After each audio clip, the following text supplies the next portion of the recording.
Inspired by the film 1917, today's build takes us into the muddy trenches of World War I. Using a shadow box frame, I'll be creating a scene filled with weathered timber, barbed wire, and the harsh realities of trench warfare. So, let's get started and bring this piece of history to life, one detail at a time. So I'm just recreating the shot or the scene where Schofield and Blake are in the German trenches after crossing no man's land.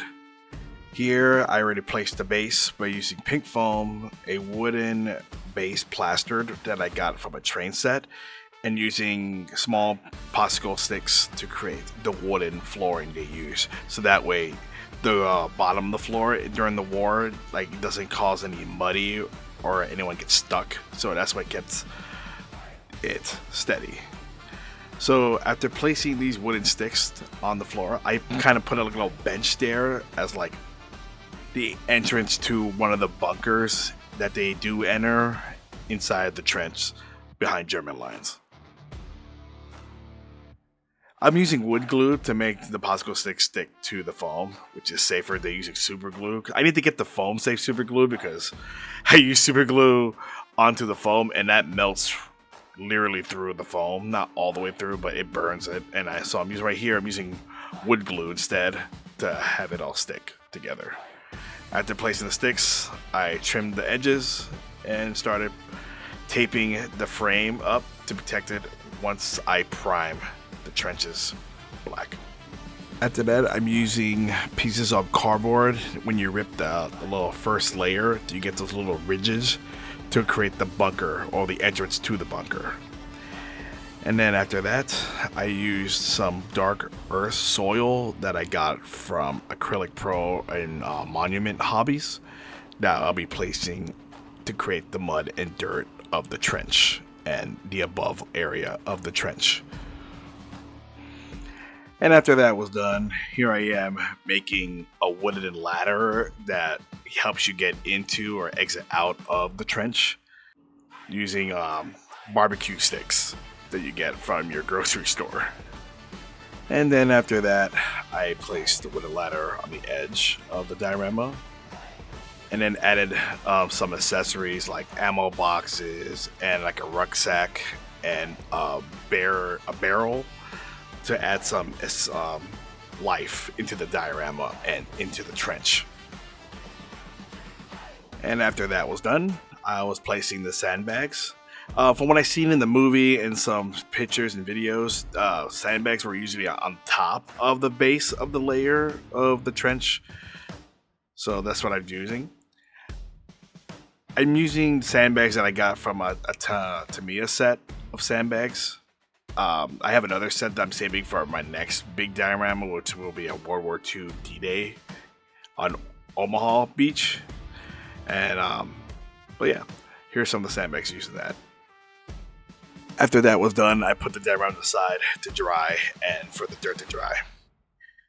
For Schofield and Baker, I'll be using two soldiers that I got from a World War I British assault infantry kit from Tamiya.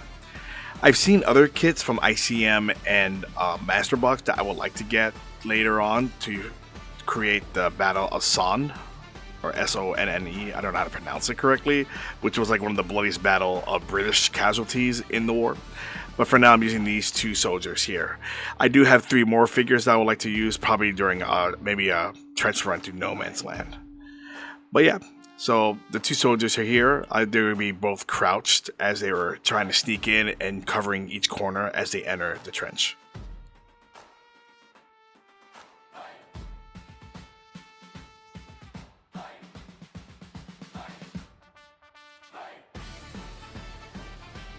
After the 2 models were done, I came back with the diorama after priming it white and waiting it for the dry.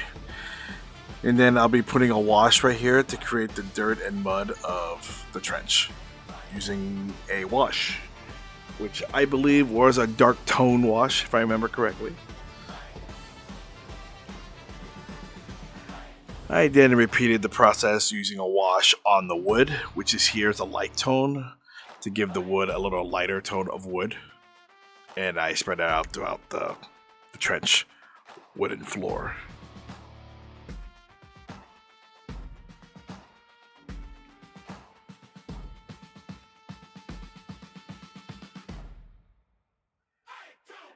After that was done, I was painting the wood on the ladder, and then after that, I was painting the sandbags here, which I used pallet bone from Army Painter.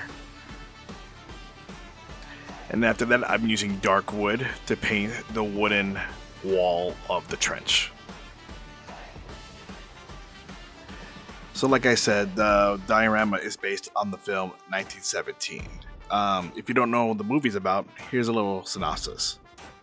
At the height of the First World War, two young British soldiers, Schofield and Blake, are given a seemingly impossible mission.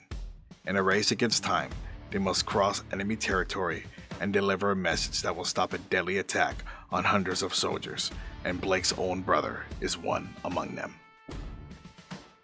Really good movie. It's directed by Sam Mendes, who directed Spectre and Skyfall.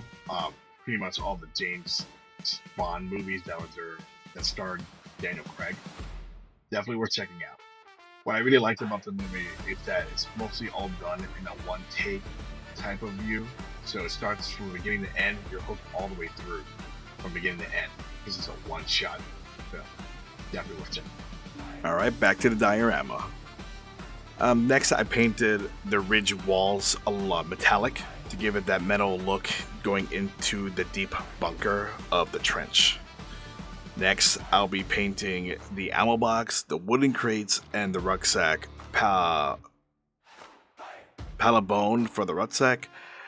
Hardened leather for the boxes to give it that little color because I didn't want it to get blended and mixed up with the wooden floor.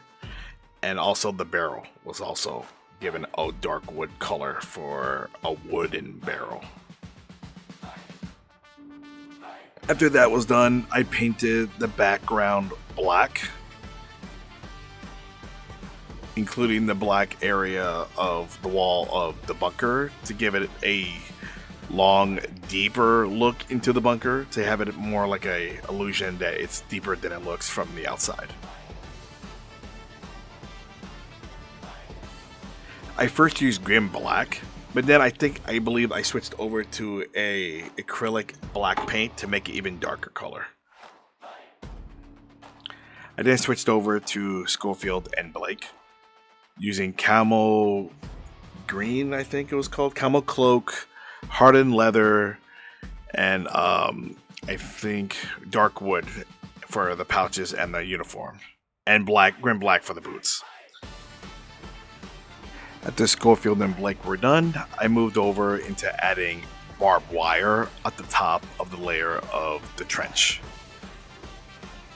I got the barbed wire from Army Painter. It's like a Battlefield base package, and that's what I used.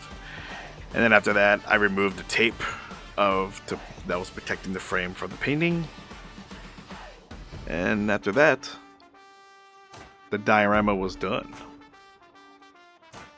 I then placed Schofield and Blake into the diorama, and here are the final results. Enjoy.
And with that, this World War I trench diorama is complete.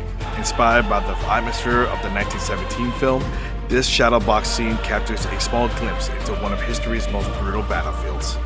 If you enjoyed the build, Be sure to like, subscribe, and let me know what diorama I should tackle next. Thanks for watching, and I'll see you in the next project.